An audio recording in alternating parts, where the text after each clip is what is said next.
Bon, on continue avec la numéro 4, la quatrième vidéo de la série sur Darwin. Et là, on attaque un problème très délicat qui est celui de la compétition ou la coopération. Pourquoi? Parce que le darwinisme a été souvent assimilé à la lutte pour la vie, et donc ça qui amène au capitalisme, etc. Or, c'est faux. En réalité, le darwinisme, déjà au départ, insistait sur la compétition, mais laissait la porte ouverte à d'autres formes d'évolution sociale. Et puis, la suite du darwinisme, c'est-à-dire les chercheurs qui ont suivi, néo-darwinisme, ont bien mis en évidence qu'il n'y avait pas seulement dans la nature de la compétition, mais de la coopération. Évidemment, on avait tendance à rendre Darwin synonyme de compétition, donc de capitalisme, donc de darwinisme social. C'était une erreur. En réalité, Darwin, dans ses écrits, a bien dit qu'il était tout à fait contre cette vision de la société et qu'il était au contraire pour une vision beaucoup plus euh, harmonieuse entre les gens. Il n'était pas pour la compétition à outrance. Alors, c'est Pierre Kropotkin qui a compris qu'en réalité, la suite logique de ce que Darwin avait fait qu'esquisser, c'était la coopération. C'est-à-dire qu'il n'y a pas que de la compétition dans la nature. Évidemment, il y a beaucoup de compétition, c'est le plus visible, c'est pour ça que Darwin l'a décrite. Mais en réalité, il y a aussi des tas d'exemples de coopération. Par exemple, il y a à la fois des herbivores qui se mettent ensemble, il y a des carnivores qui se mettent ensemble aussi pour les attaquer. Donc dans la nature, il y a plein d'exemples de coopération. Et donc, lui, comme il était anarchiste et socialiste, communiste, évidemment, il avait une vision idéologique, mais n'empêche il a permis d'avancer sur le plan scientifique, parce qu'après lui, il y a des chercheurs en biologie qui ont essayé de comprendre, mais ils ont mis du temps, parce que ce n'était pas évident, comment l'intérêt, l'aide aux autres, l'altruisme peut-il être sélectionné génétiquement? Ça paraissait impossible, on n'a aucun intérêt à aider les autres. Et en réalité, il a trouvé, enfin pas lui, mais ses successeurs, lui il a soulevé le problème, il a montré qu'il y avait de la coopération dans la nature, il a repris des travaux les Russes d'ailleurs, mais en tout cas, ensuite, et en plus c'était un scientifique, à la différence de Marx et d'Engels, qui étaient des politiques, théoricien politique, alors que lui c'était un scientifique, il a bien vu que Darwin, ce qu'il disait, ça tenait la route, mais par contre, il a essayé de le poursuivre, de le prolonger. Et donc il a fait une synthèse, il a d'abord fait une série d'articles qui a été pris ensuite pour faire un livre qui s'appelle L'entrée d'un facteur d'évolution, qui est paru en 1902, et qui a été peu compris jusqu'à récemment. Maintenant, il est à nouveau à la mode, Kropotkin, parce qu'on a compris que l'entraide c'était important, et que lui avait vu que le Darwin pouvait se prolonger dans la coopération. Mais par contre, les socialistes habituels, classiques, ne comprenaient pas pourquoi ils défendaient Darwin. Et donc, cet ouvrage a été oublié pendant longtemps, a été mis sur le côté, et puis on s'est rendu compte qu'en réalité, il était bien plus novateur que tous les livres de Kropotkin sur la révolution socialiste. Alors le gros problème qui se posait à Darwin, et à tout le monde d'ailleurs, qui n'avait jamais été résolu, c'était le problème insoluble des sociétés d'insectes sociaux.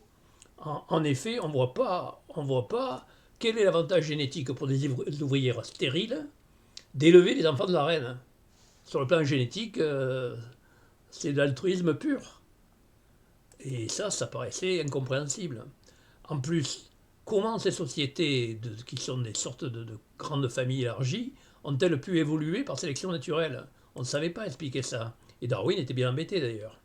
Et c'est William Hamilton, qui a été d'abord étudiant à l'université d'Oxford, puis ensuite au professeur, qui a lancé le concept de sélection de parentèle. C'est-à-dire en 1965, donc 50 ans, plus de 50 ans, 60 ans après le livre de Kropotkin.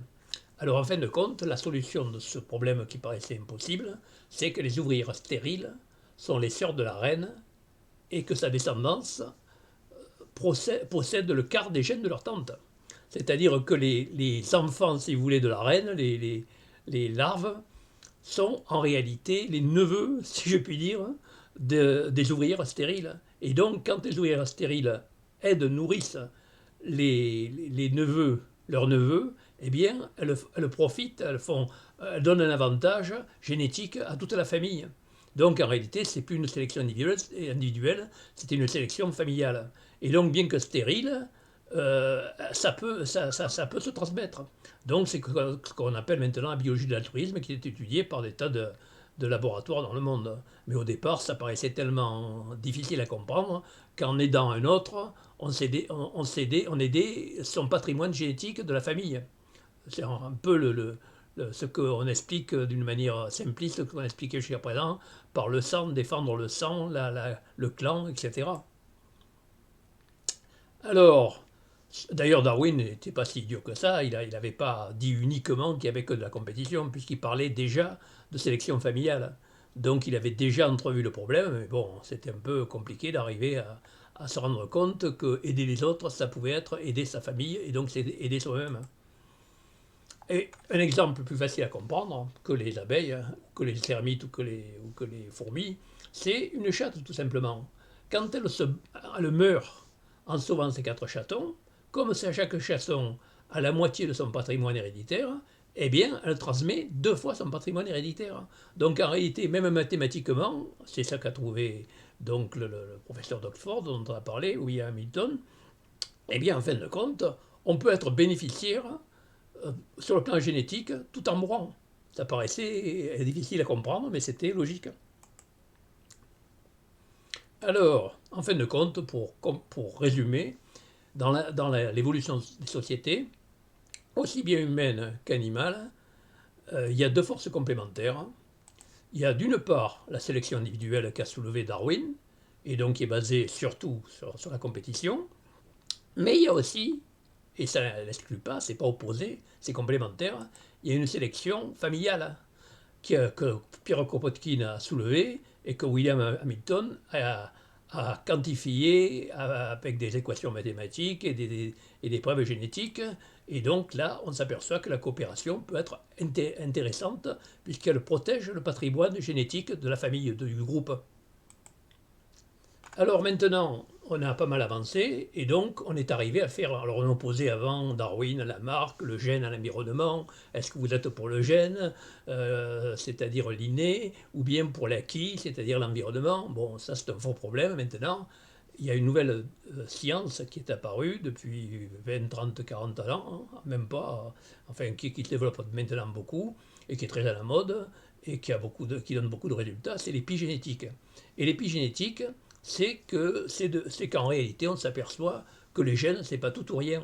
C'est-à-dire qu'ils peuvent être, en fonction du milieu, ils peuvent être camouflés, occultés, rendus impossibles ils n'interviennent pas, ou bien alors on peut les mettre à moitié, les gènes, ou bien alors les mettre à fond. Donc en réalité, c'est pas tout ou rien. Il y a des intermédiaires. Et donc ça règle le problème de l'inné et de l'acquis, c'est-à-dire qu'en réalité, il n'y a pas une opposition comme on croyait avant et qui opposait même politiquement les gens entre l'inné et l'acquis. Il y a un passage entre l'inné et l'acquis, c'est-à-dire qu'il y a des gènes qui transmettent des caractères, mais ils sont modifiés par l'environnement, par le milieu dans lequel ils sont. Et donc ils sont plus ou moins visibles, ils sont plus ou moins appliqués. Et donc on arrive à une solution, parce que Lamarck c'est quand même pas un idiot, et donc on avait opposé Darwin et Lamarck. En réalité, Lamarck avait quand même raison quand il disait que le milieu influait sur la succession, sur les animaux, sur les individus. Et donc la corrélation de l'évolution est maintenant calmée.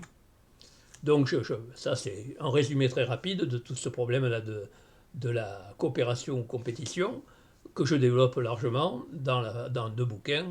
La face cachée de Darwin, qui est paru déjà il y a pas mal de temps, mais qui est toujours en vente.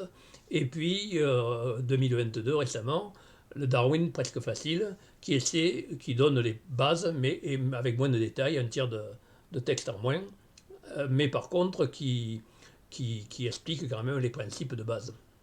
Voilà, je vous remercie de votre attention.